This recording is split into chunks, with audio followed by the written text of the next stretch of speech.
Guys welcome back to my YouTube channel.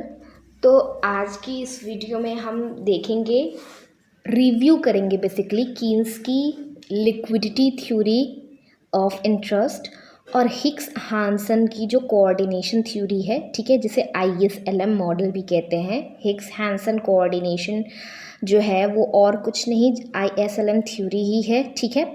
तो हमारे जो सिलेबस में दिया है, रिव्यू करना है हमें Keynes loanable fund theory of interest, ठीक है।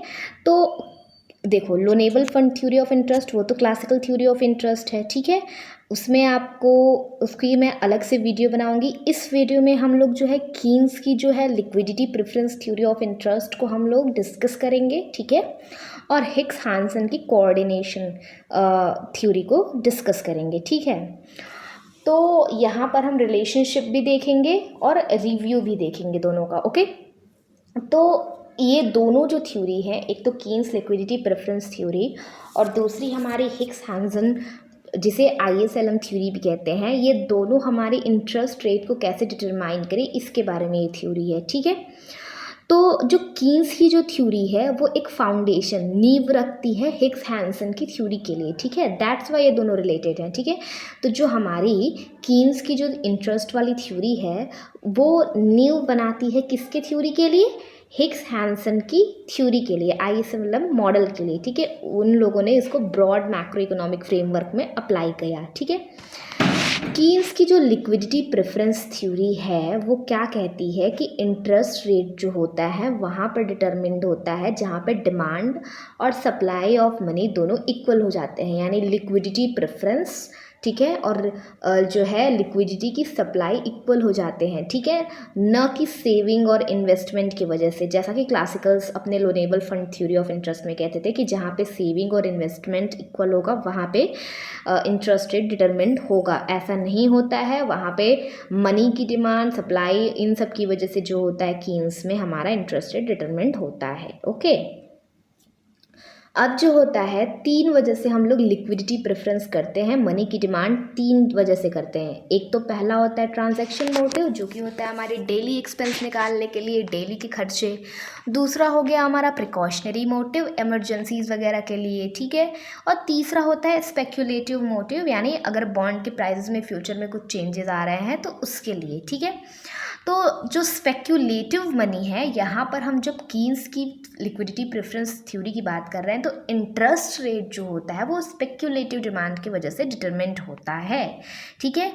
जब हमारा इंटरेस्ट रेट क्या होता है, कम होता है, ठीक है, तो लोग क्या सोचते हैं कि वो कैश में पैसे ज़्यादा रखते हैं रादर देन बॉन्ड्स, ठीक है, ताकि वो एक्सपेक्ट करते हैं कि बॉन्ड की प्राइसेस आने वाले टाइम में गिर जाएंगे और इंटरेस्ट रेट बढ़ जाएगा। देखो होता क्या है, मान लो कि कोई 100 रुपये का बॉन्ड है, ठीक है, और गवर्नमेंट ने कहा कि हम उसे जो है 95 रुपये में देंगे और आप जब लौटाने आएंगे तो आप हमसे 100 रुपये ले लीजिएगा।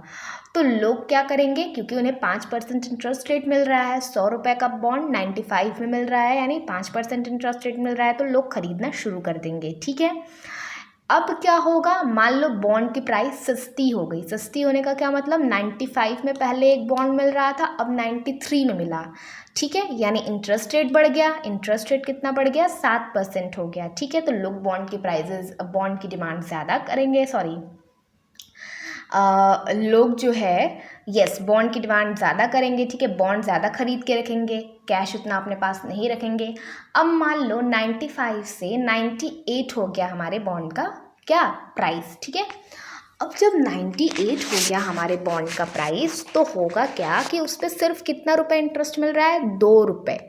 तो लोग सोचेंगे कि अरे भाई, क्या ही 2 रुपये इंटरेस्ट के लिए हम लोग जो है बॉन्ड खरीदे, अभी हम अपने पास कैश होल्ड करके रखते हैं, एंड देन जब फ्यूचर में हमारे जब जो है कि बॉन्ड की प्राइसेस घटेंगी, तो हम जो है बॉन्ड वापस ले लेंगे, ठीक है।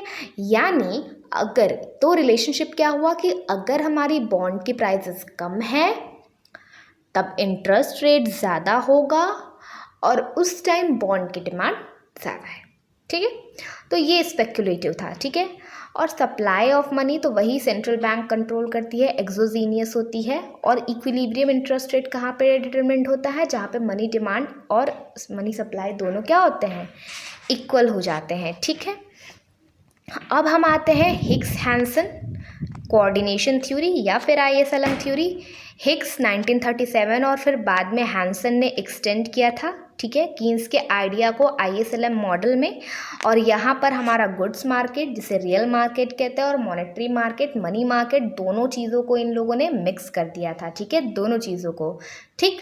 जैसे इन्वेस्टमेंट और सेविंग, ठीक है, इन्वेस्टमेंट सेविंग क्या होता है, गुड्स मार्केट होता है, ठीक है। तो क्योंकि कीन्स ने गुड्स मार्केट की बात नहीं की थी, ये क्लासिकल्स ने बात की थी, तो इसमें इन लोगों ने दोनों चीज़ों को मिक्स कर दिया है। तो IS इन्वेस्टमेंट सेविंग्स जो होता है गुड्स मार्केट को रिप्रेजेंट करता है, जहाँ पे इन्वेस्टमेंट और सेविंग इक्वल हो जाते हैं। डाउनवर्ड स्लोपिंग होती है, हाई, क्योंकि इंटरेस्ट रेट जितना हाई होगा उतना इन्वेस्टमेंट हमारा कम होगा, ठीक है, जिसकी वजह से इनकम भी उतनी ही कम होगी। दूसरा हमारा LM होता है लिक्विडिटी प्रेफरेंस मनी सप्लाई, ठीक है, ये जो होता है लिक्विडिटी प्रेफरेंस को डिटरमिनेट करता है, ठीक है। अपवर्ड स्लोपिंग होता है, ठीक है, because higher income increase money demand raising interest rate, क्योंकि जैसे जैसे इनकम बढ़ती जाएगी हमारी जो है मनी की डिमांड बढ़ती जाएगी और इंटरेस्ट रेट भी बढ़ते जाएंगे, ठीक है। अब जहाँ पे IS और LM कर्व दोनों इंटरसेक्ट करते हैं वहाँ पे हमारा इंटरेस्ट रेट डिटरमिन हो जाता है, ठीक है। अब क्या रिलेशनशिप है इन दोनों थ्योरीज के बीच, कि liquidity preference in LM curve, ठीक है, यानी जो LM कर्व होता है वो कीन्स की लिक्विडिटी प्रेफरेंस थ्योरी से ही डायरेक्ट डेराइव्ड है, ठीक है। मनी डिमांड फंक्शन ISLM में कीन्स की 3 मोटिव्स के थ्रू ही डिटरमिन्ड है, ठीक है। कौन से 3 मोटिव्स जो थे, LM कर्व जो होती है अपवर्ड स्लोपिंग जो स्पेक्युलेटिव डिमांड ऑफ मनी है उसी के थ्रू, उसी मोटिव के थ्रू जो है हमारा LM कर्व निकलता है, ठीक है। हायर इनकम होगी तो मनी डिमांड हाई होगी और इंटरेस्ट रेट भी हमारा हाई होगा, ठीक है। फिर इसमें क्या होता है कि इंटीग्रेशन हो जाता है रियल और मॉनेटरी मार्केट का, ठीक है। उसके बाद जो है कीन्स की थ्योरी पार्शियल इक्विलिब्रियम थ्योरी थी, सिर्फ और सिर्फ मनी मार्केट के लिए थी, जबकि हिग्स और हैंसन की थ्योरी जो थी जनरल इक्विलिब्रियम थी, दोनों गुड्स और मनी मार्केट के लिए थी, ठीक है।